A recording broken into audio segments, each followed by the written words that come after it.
નમસ્કાર વિદ્યાર્થી મિત્રો સ્પોકન ઇંગ્લિશ એટલે કે જનરલ ઇંગ્લિશના આ વિડિયો લેક્ચરમાં આપ બધાનું હાર્દિક સ્વાગત છે। વિદ્યાર્થી મિત્રો, આપણે જનરલ ઇંગ્લિશ શીખવા માટે એક સિરીઝ શરૂ કરી છે। ડે વાઇઝ સિરીઝ છે। ડે 1 થી લઈ અને ડે 14 સુધીના એટલે કે 14 દિવસના વિડિયોઝ છે એ આપણે બનાવી દીધા છે અને આપણી ચેનલ પર એને અપલોડ પણ કરી દીધા છે। વિદ્યાર્થી મિત્રો, એ પ્લેલિસ્ટમાં તમે જોશો એટલે તમને ડે 1 થી લઈ અને ડે 14 સુધીના તમામ વિડિયોઝ તમે એમાં જોઈ શકશો। વિદ્યાર્થી મિત્રો, હવે જે વિદ્યાર્થીઓને કે કોઈ પણ વ્યક્તિને નાનાથી લઈ અને મોટી ઉંમરના કોઈ પણ વ્યક્તિ અંગ્રેજી શીખી શકે છે, બરાબર? તમારા વિદ્યાર્થીના માતા-પિતા પણ અંગ્રેજી શીખી શકે, ભાઈ બહેન પણ શીખી શકે, દરેક વ્યક્તિ અંગ્રેજી શીખી શકે છે અને એકદમ સરળ ભાષાની અંદર ગુજરાતી ભાષામાં સરળતાથી અંગ્રેજી શીખવાડવાની ચેનલ એટલે કે ઇંગ્લિશ વિથ હિતેશ સર। તો વિદ્યાર્થી મિત્રો, આ ચેનલને આપ સબસ્ક્રાઇબ કરશો અને વધુને વધુ લોકો સુધી આ ચેનલને પહોંચાડશો, જેથી કરી અને તમામ લોકો જેમને પણ અંગ્રેજી શીખવાની ઈચ્છા છે, એક અભિલાષા છે, એ અંગ્રેજી સારી રીતે શીખી શકે એવો પ્રયાસ આ ચેનલના માધ્યમથી આપણે કરીએ છીએ। તો વિદ્યાર્થી મિત્રો, આજે આપણે ડે 15 જનરલ ઇંગ્લિશ ના આ વિડિયો લેક્ચરની અંદર આપણે ભણવાના છીએ will be અને shall be। will be અને shall be છે એ વિદ્યાર્થી મિત્રો એક ટુ બી ના રૂપ છે, જેમ કે am is are છે એ વર્તમાન કાળના ટુ બી ના રૂપ કહેવાય, was અને were છે એ ભૂતકાળના ટુ બી ના રૂપ કહેવાય। વિદ્યાર્થી મિત્રો, આ બંને વિડિયો આપણે બનાવી દીધા છે અને આપણા પ્લેલિસ્ટની અંદર પણ છે। હવે આજે આપણે શીખવાના છીએ will be અને shall be। એનું ગુજરાતી એવું થાય કે બનશે, થશે અથવા તો હશે। એટલે કે આ છે ને એ ભવિષ્ય કાળના ટુ બી ના રૂપ છે। વિદ્યાર્થી મિત્રો, ભવિષ્યની અંદર પરિસ્થિતિ બતાવવા માટે એટલે કે આવું થશે, આવું હશે એવું બતાવવા માટે will be અને shall be વપરાય। તો અહીંયા જુઓ, ભવિષ્યના ટુ બી ના રૂપ આજે આપણે શીખવાના છીએ। વ્યક્તિની ભવિષ્યની પરિસ્થિતિ બતાવવા માટે will be અને shall be નો ઉપયોગ થાય। ભવિષ્યની પરિસ્થિતિ શું હશે? જેમ કે એમ કેવું હોય કે આવતીકાલે વરસાદ હશે, આવતીકાલે વરસાદ હશે, આવતીકાલે ઠંડી હશે, અથવા તો એમ કહેવાય કે ભાઈ આવતીકાલે રજા હશે, બરાબર? તો આવા જે વાક્ય છે પરિસ્થિતિ બતાવવા માટે આવતીકાલે બસ મોડી હશે, બરાબર? તો આવું કહેવા માટે will be અને shall be નો ઉપયોગ થાય। will અને shall છે એ સહાયકારક ક્રિયાપદ છે। તો will નો ઉપયોગ અને shall નો ઉપયોગ ક્યાં થાય? તો shall છે ને એ બે કર્તા સાથે વપરાય, એક I અને બીજું we। પ્રથમ પુરુષ એકવચન અને બહુવચન। હવે વિદ્યાર્થી મિત્રો, તમારે અહીંયા ત્રણ પુરુષ એટલે કે પ્રથમ પુરુષ, બીજો પુરુષ અને ત્રીજો પુરુષ આ આપણે જાણીએ છીએ, બરાબર? તેમ છતાં પણ આપણે એને સમજવાની કોશિશ કરશું। સિંગ્યુલર એટલે એકવચન, પ્લુરલ એટલે બહુવચન। તો અહીં I છે તો I ની સાથે shall be લાગે, I shall be એટલે કે હું હોઈશ, હું બનીશ અથવા તો હું થઈશ એવું થઈ શકે। એ જ રીતે એનું બહુવચન આપણે બધા સાથે છીએ ત્યારે શું કહીશું? we shall be એટલે આપણે હશું અથવા આપણે બનશું અથવા તો આપણે થશું। એમ કેવું છે કે આવતીકાલે અમે ભુજમાં હશું, આવતીકાલે અમે ભુજમાં હોઈશું, તો we shall be in Bhuj tomorrow એમ કહેવાય, બરાબર? તો એ પ્રથમ પુરુષની વાત થઈ, એકવચન બહુવચન। એવી રીતે બીજો પુરુષ એટલે આપણે સામેવાળી વ્યક્તિને કહીએ એને બીજો પુરુષ કહેવાય। એ એકવચન પણ હોઈ શકે અને એક કરતા વધારે હોય તો બહુવચન હોઈ શકે। એટલે કે you will be, you સાથે will વપરાશે, you will be એટલે તું હોઈશ। એવી રીતે બહુવચનમાં you will be એટલે તમે હશો। હવે ત્રીજો પુરુષ પરંતુ એકવચન he will be એટલે તે હશે, પુરુષ માટે વપરાય he। she will be એટલે તેણી હશે, છોકરી માટે કે સ્ત્રી માટે વપરાય। અને it will be એટલે તે હશે। it છે એ નિર્જીવ વસ્તુ અને પશુ પક્ષી માટે વપરાય। તો આ he she it નું બહુવચન છે ત્રીજો પુરુષ એ થશે they। they એટલે તેઓ, they will be એટલે તેઓ હશે।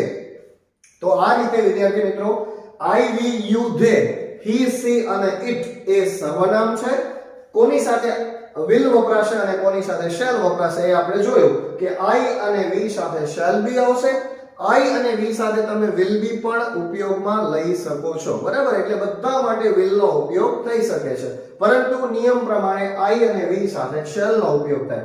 હવે વિદ્યાર્થી મિત્રો, આ ભવિષ્યની પરિસ્થિતિ બતાવવાની વાત તો થઈ, પણ એ વાક્ય બને કેવી રીતે? આપણા પાસે શબ્દો છે પણ વાક્યોને ગોઠવતા નથી આવડતા. વાક્યની ગોઠવણી કેમ કરવી? તો એના માટે વિદ્યાર્થી મિત્રો આપણે વાક્ય રચના યાદ રાખવી પડે. તો આ વાક્ય રચના તમારા માટે અહીં લખેલી છે. સૌથી પહેલા કર્તા, ત્યાર પછી will અથવા તો shall, એની સાથે be, કર્મ અને અન્ય શબ્દ. કર્મ એટલે કોઈ પણ સ્થળ હોઈ શકે, વસ્તુનું નામ પણ હોઈ શકે, એને કર્મ કહેવાય. અંગ્રેજીની સર્વસામાન્ય વાક્ય રચના એવી છે કે વાક્યની શરૂઆત કર્તાથી થાય, ત્યાર પછી ક્રિયાપદ આવે, કર્મ આવે અને અન્ય શબ્દ આવે. એટલે આ વાક્ય રચના પ્રમાણે એને શોર્ટમાં SVO પણ કહેવાય. S એટલે સબ્જેક્ટ, V એટલે વર્બ અને O એટલે ઓબ્જેક્ટ. હવે વિદ્યાર્થી મિત્રો આપણે કેટલાક ઉદાહરણ જોઈ લઈએ. ગુજરાતી વાક્યો અહીં લખેલા છે, બરાબર? વાક્ય રચના આપણે જોઈ હતી, ફરીથી લખી લઈએ આ જ વાક્ય રચનાને. સૌથી પહેલા કર્તા, ત્યાર પછી will અથવા તો shall, એની સાથે be, પછી કર્મ અને છેલ્લે અન્ય શબ્દો. બરાબર? હવે વિદ્યાર્થી મિત્રો પહેલું વાક્ય છે હું વૈજ્ઞાનિક બનીશ. વૈજ્ઞાનિક બનીશ.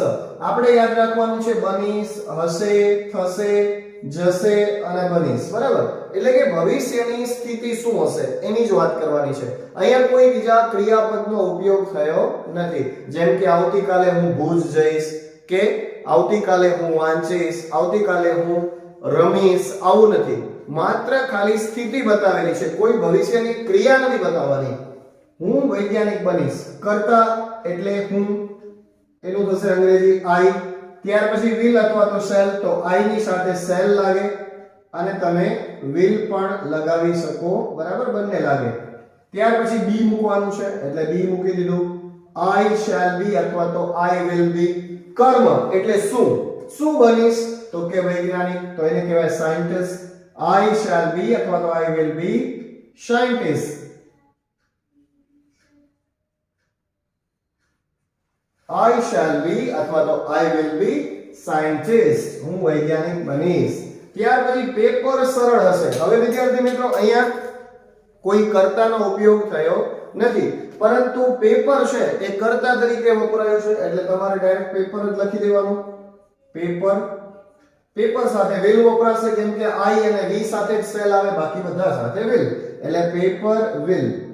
ત્યાર પછી વાક્ય રચના મુજબ be અને કર્મ કેવું હશે? તો કે સરળ હશે. Paper will be easy.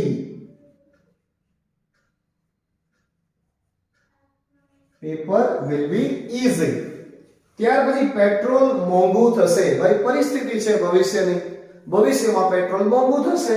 તો અહીંયા લખ્યું છે પેટ્રોલ મોંઘું થશે, તો પેટ્રોલ નું પેટ્રોલ જ થશે. કર્તા તરીકે પેટ્રોલ છે, પેટ્રોલ will. ત્યાર પછી be, પેટ્રોલ will be. મોંઘું એટલે કોસ્ટલી, COSTLY, કોસ્ટલી એટલે મોંઘું. એનો વિરોધાર્થી સસ્તું એટલે ચીપ થાય.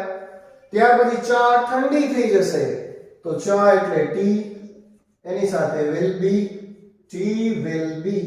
ઠંડી એટલે cold, tea will be cold, ઠંડી થઈ જશે. અને તું ડોક્ટર બનીશ. તું એટલે you સાથે will, you will be શું? ડોક્ટર.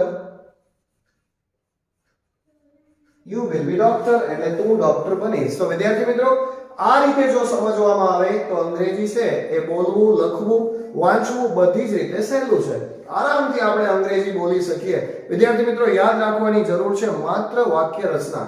શબ્દો તો આપણી પાસે આપણને આસપાસમાંથી મળે, પણ વાક્ય રચના જો યાદ રહી જાય તો અંગ્રેજી બોલવું બિલકુલ સરળ થઈ જાય. જે લોકો કહે છે કે અંગ્રેજી બોલવું અઘરું છે, અઘરું બિલકુલ નથી. તમે ગુજરાતીને ધ્યાનમાં રાખી, માતૃભાષાને ધ્યાનમાં રાખી અને બીજી કોઈ પણ ભાષા શીખો તો ગમે તે ભાષા તમને આવડે. તો વિદ્યાર્થી મિત્રો આજના આ વિડિયો લેક્ચરની અંદર આપણે શીખ્યા will be અને shall be. ભવિષ્યની પરિસ્થિતિને કઈ રીતે વાત કરાય, ભવિષ્યની પરિસ્થિતિની કઈ રીતે વાત કરી શકીએ, તો એ આજે આપણે શીખ્યા છીએ. વિદ્યાર્થી મિત્રો આ અંગ્રેજી સ્પોકન ઇંગ્લિશના વિડિયોઝનું તમામ મટીરીયલ આપણો આખો આ એક કોર્સ આપણે ડિઝાઇન કરી રહ્યા છીએ. એમાં જો તમારે જોડાવવું હોય તો વિદ્યાર્થી મિત્રો તમે ડિસ્ક્રિપ્શનમાં નંબર આપેલો છે, નંબર પર કોન્ટેક્ટ કરી અને જોડાઈ શકો છો. ભવિષ્યની અંદર આપણે લાઈવ ક્લાસીસ પણ શરૂ કરીશું.